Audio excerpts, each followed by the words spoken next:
ఓం విఘ్నేశ్వరాయ నమః. రాజకుమారుల విద్యా ప్రదర్శన పూర్తయింది. గురుదక్షిణ ఇచ్చే సమయం ఆసన్నమైంది. రాజకుమారులంతా గురువుకు ఏమి కావాలో చెప్పమని అడిగారు. పాతపగా గుర్తుకొచ్చిన ద్రోణుడు గర్వాంధుడైన ద్రుపదిని తెచ్చి గురుదక్షిణగా ఇవ్వమని కోరాడు. వెంటనే దుర్యోధనాదులు ద్రోణుని తీసుకుని పాంచాల దేశానికి బయలుదేరారు. దుర్యోధనాదులు ద్రుపదినితో యుద్ధం చేయటానికి ఉపక్రమించారు. వీరుడైన ద్రుపదుడు కౌరవులనందరినీ ఓడించాడు.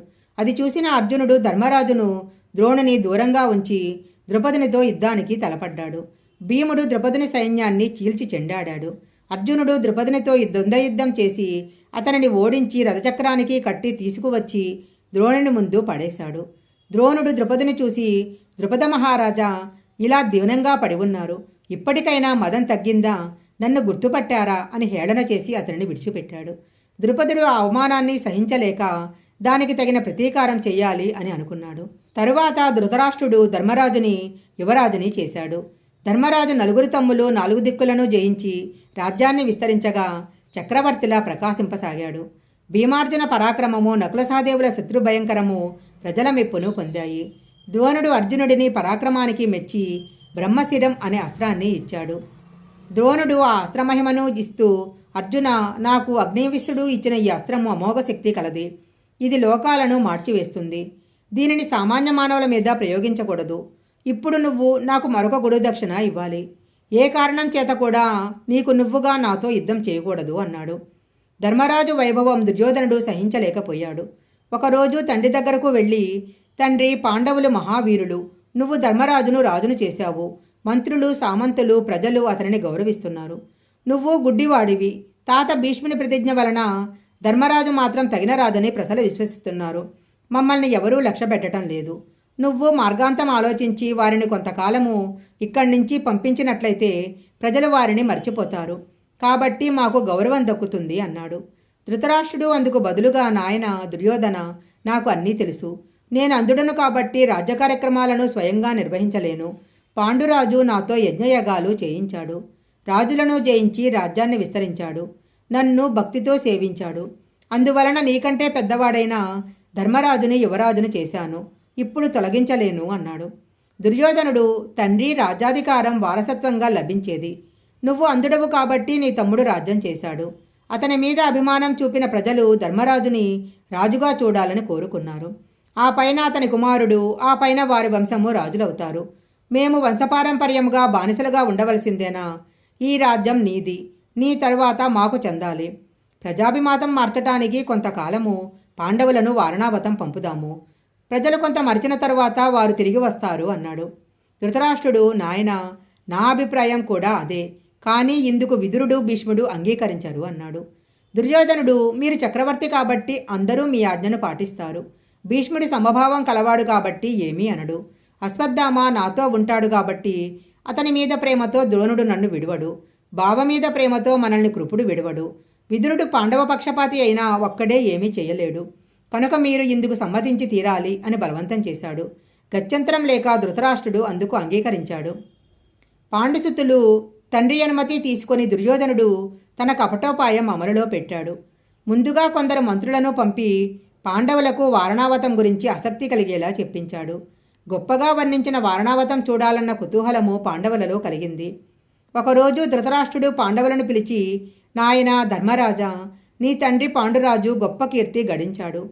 కాలవశాత్తు ఆయన ఇప్పుడు లేనప్పటికీ నువ్వు, నీ తమ్ములు తండ్రికి తగిన తనయులు. ఇంతకాలం రాజ్యభారాన్ని మోసి అలసిపోయారు కాబట్టి వారణావతంలో నీ తల్లితో కొంతకాలం విశ్రాంతి తీసుకుని రండి. గంగా తీరాన ఉన్న ఆ నగరము అత్యంత సుఖప్రదమైన నగరమని విన్నాను. నా మాట కాదనరు కనుక నేను ఇది చెప్తున్నాను అన్నారు. పెద్ద తండ్రి ప్రేమతో చెప్పిన మాటను తిరస్కరించలేక ధర్మరాజు భీష్మ, ద్రోణ, కృపాచార్యుల ఆశీర్వాదం తీసుకుని తల్లిని తమ్ములను వెంటబెట్టుకుని వారణావతం బయలుదేరాడు. అది చూసిన దుర్యోధనుడు ఆనందపడ్డాడు. పురోచనుడు అనే గృహ నిర్మాణ నిపుణుడిని పిలిచి వారణావతంలో పాండవుల కొరకు లక్క, మట్టి, నెయ్యి మిశ్రమంతో చేసిన గృహాలను నిర్మించి వాటిలో పాండవులు ఏమర్పాటుగా ఉన్న సమయం చూసి ఆ గృహాలను తగలపెట్టు. వారి మరణవార్త తీసుకుని వస్తే నువ్వు జీవితాంతం భోగాలను అనుభవించవచ్చు అని అతనిని ప్రలోభపెట్టాడు. పురోచనుడు అందుకు అంగీకరించాడు.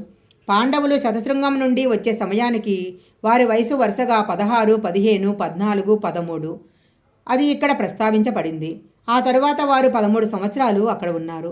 వారణావతానికి వెళ్లే సమయంలో వారి వయసు వరుసగా 29, 28, 26, 25, 25 సంవత్సరాలు. తల్లితో సహా వారణావతానికి బయలుదేరుతున్న పాండవులను చూసి పాండవుల అడ్డు తొలగించుకోవాలని వారిని వారణావతానికి పంపుతున్నారని గ్రహించారు. భీష్ముడు మొదలైన వారు అడ్డు చెప్పనందుకు కలత చెందారు.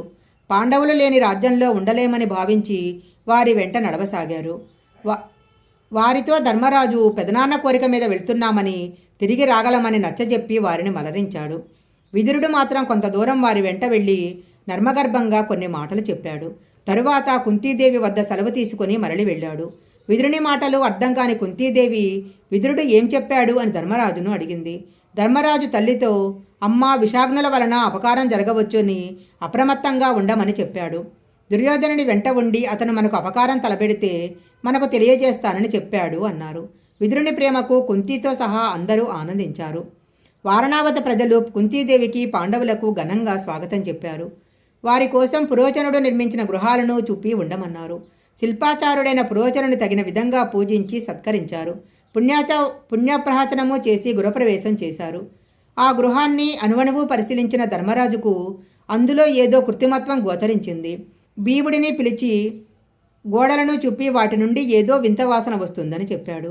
భీముడు అది చూసి, అన్నయ్య, వీటి నుంచి లక్కా తైలం కలిపిన వాసన వస్తుందని, గృహ సమీపంలో ఆయుధాగారం ఉంది, ప్రమాదం పొంచి ఉంది అని అభిప్రాయం వెలిబుచ్చాడు. విదురుడు చెప్పిన విషాగ్నులు ఇవేనని వారికి అర్థమైంది. అది అర్థం చేసుకున్న భీముడు ఆవేశపడి, అన్నయ్య, మనము ఇప్పటి వరకు ఉన్న పాత ఇంటిలో ఉండి పురోచనుని ఇంటితో తగలబెడదాము అన్నాడు. ధర్మరాజు భీమునితో, భీమా, తొందరపడకు, విషయం మనకు తెలిసింది కనుక అప్రమత్తంగా ఉందాము. మనకు ఈ విషయం తెలిసిందని తెలిస్తే దుర్యోధనుడు, పురోచనుడు వేరే ఉపాయం పన్నుతారు. అది మనకు తెలిసే అవకాశం రాకపోవచ్చు కనుక ఏమీ తెలియనట్లు ఉందాము అన్నారు. పురోచనుడు పాండవుల సేవ నిమిత్తము ఒక బోయవనితను నియమించాడు. ఆమెకు 5 కొడుకులు. వారంతా పాండవుల కదలికలను ఎప్పటికప్పుడు పురోచనునికి చేరవేస్తున్నారు. హస్తినలో దుర్యోధనుని కుతంత్రం తెలుసుకున్న విదురుడు ఒక మనిషిని పాండవుల వద్దకు పంపాడు. విదురుడు చెప్పిన సంకేతం చెప్పి తనను తాను పరిచయం చేసుకున్నాడు. అతడు ధర్మరాజుతో, ధర్మనందన, రాబోవు కృష్ణ చతుర్దశి నాడు పురోచనుడు లక్క ఇంటిని తగలబెట్టగలడు. కాబట్టి ఈ గృహం నుండి స్వరంగ మార్గం త్రవ్వమని విదురుడు నన్ను పంపాడు అన్నాడు. ధర్మరాజు విదురుని దురదృష్టికి ఆశ్చర్యపడి ఆ కనకుడికి అనుమతి ఇచ్చాడు. కనకుడు లంక ఇంటి నుంచి వెలుపలికి బిలమార్గం ఏర్పాటు చేశాడు.